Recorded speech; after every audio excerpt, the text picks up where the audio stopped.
Tudo bem, pessoal? Christian aqui com vocês novamente. Hoje nós vamos falar sobre um tema que muito vem sendo discutido no Congresso Nacional e também por especialistas, mas infelizmente nenhuma delas conseguiu evoluir, que são a reforma administrativa e a reforma tributária. Nós vamos abordar cada uma delas, se realmente elas são importantes para nós brasileiros e qual delas deve ser priorizada. Ficaram curiosos, hein? Antes de nós iniciar, peço que se gostarem do vídeo, deixem o like, inscrevam-se no canal para acompanhar as novidades, deixem seus comentários sobre o tema e sugestões para os próximos vídeos do canal. Então, bora pro vídeo.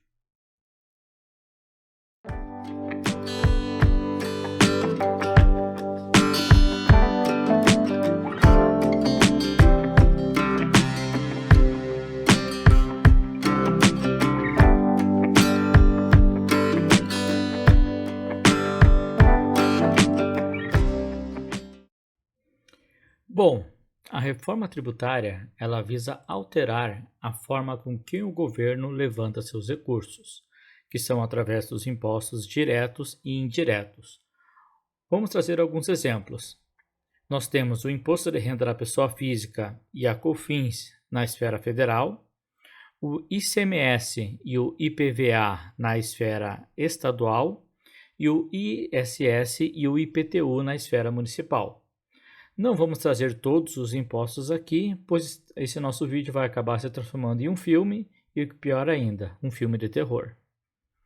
Já a reforma administrativa, ela visa tornar a máquina pública mais eficiente, reduzindo o gasto com o Estado e, com isso, o custo para os nossos contribuintes.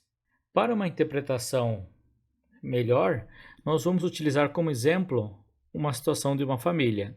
E vamos trocar os tributos pelo salário e os gastos na máquina pública com os gastos que a gente tem em uma residência. O segredo é fazer com que os gastos não sejam maiores do que a nossa receita. Caso contrário, nos obriga a recorrer a empréstimos, o que vai aumentar ainda nossos gastos em períodos futuros. Mas, Christian, também posso fazer uma hora extra, trabalhar final de semana para melhorar a minha receita, neste mês em que eu irei precisar gastar mais. Sim, mas o principal ponto é que enquanto nos gastos eu tenho maior controle, com a minha receita eu não tenho a certeza se a empresa onde eu trabalho vai me autorizar a fazer uma hora extra ou o bico que eu estou planejando para fazer o final de semana realmente ele vai se concretizar. É muito mais simples eu ter uma gestão sobre os meus gastos. Mas o empréstimo muitas vezes não é importante? O empréstimo ele só se torna vantajoso se o ganho que eu vou ter no futuro com esse empréstimo que eu estou fazendo vai ser superior ao juro que eu estarei pagando por ele. Antes de nós trazer mais detalhes sobre as duas reformas, vamos trazer um estudo realizado pela IBPT e publicado pelo site InvestNews, com os dados do ano de 2015. Esse estudo ele fez um levantamento do IRBIS, que é o Índice de Retorno de Bem-Estar Social, considerando os 30 países com maior carga tributária no mundo e o seu retorno. E, infelizmente, o Brasil ficou em último lugar. Isso nos faz pensar principalmente na frase que nós já trouxemos no vídeo anterior sobre o petróleo é nosso, a frase de Margaret Thatcher, de que não existe dinheiro público, mas sim o dinheiro do pagador de impostos. Então, somente a população, o povo é capaz de gerar riqueza. Vamos para um dado mais atual, que é o nosso índice de impostos em relação ao nosso PIB. Então, nós temos aqui os dados do ano de 2020 e do ano de 2021. Em 2020, a arrecadação do governo ficou em 31,76%.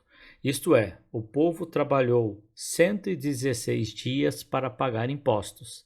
Somente a partir do dia 27 de abril de 2020 é que começamos a trabalhar para nós. Até o dia 26 de abril, nós trabalhamos somente para o governo. Já em 2021, o percentual foi de 33,9%. que isso representa 124 dias de trabalho para o governo e somente a partir do dia 5 de maio é que vamos trabalhar para nós. Triste, mas é a realidade que nós já estamos convivendo há muitos anos.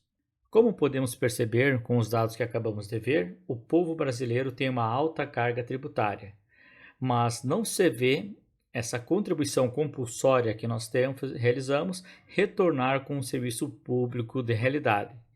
Isso nos faz voltar ao nosso tema inicial. Reforma tributária e reforma administrativa. Qual é a importância delas?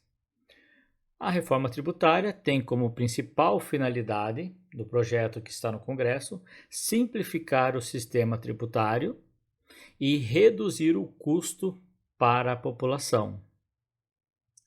Já a reforma administrativa é melhorar a eficiência do gasto público, tornando a prestação de contas mais transparente para facilitar a compreensão desses dados pelo cidadão comum e dificultar a possibilidade de corrupção dentro do governo. Qual focar primeiro? Primeiramente, deve-se focar na reforma administrativa, pois para poder reduzir os impostos e o custo para o contribuinte, primeiramente deve-se reduzir o tamanho do Estado, melhorar a eficiência da gestão pública, pois sem isso a reforma tributária ela vai simplesmente simplificar a fórmula de cálculo dos impostos. Mas o custo para o contribuinte ainda vai continuar o mesmo. Como nós citamos há pouco, o brasileiro, por exemplo, em 2021, ele teve um imposto em relação ao PIB de 33,9%, sendo que muitos desses impostos são falhas de tributação, erros de cálculo dos impostos devido à sua alta complexibilidade. Com o nosso cenário atual, o governo eleito já descartou a possibilidade de fazer a reforma administrativa, que vai fazer apenas a reforma tributária. E isso vai ser trocar 6 por meia dúzia, pois, como já dissemos, sem a administração, o custo final para o contribuinte vai continuar o mesmo.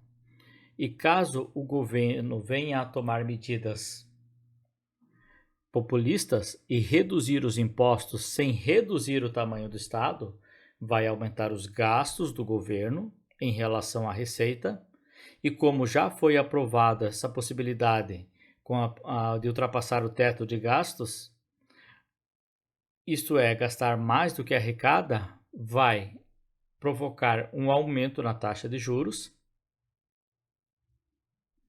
que também vai forçar o governo a imprimir mais dinheiro, o que vai levar um aumento da inflação, prejudicando exatamente a população mais carente.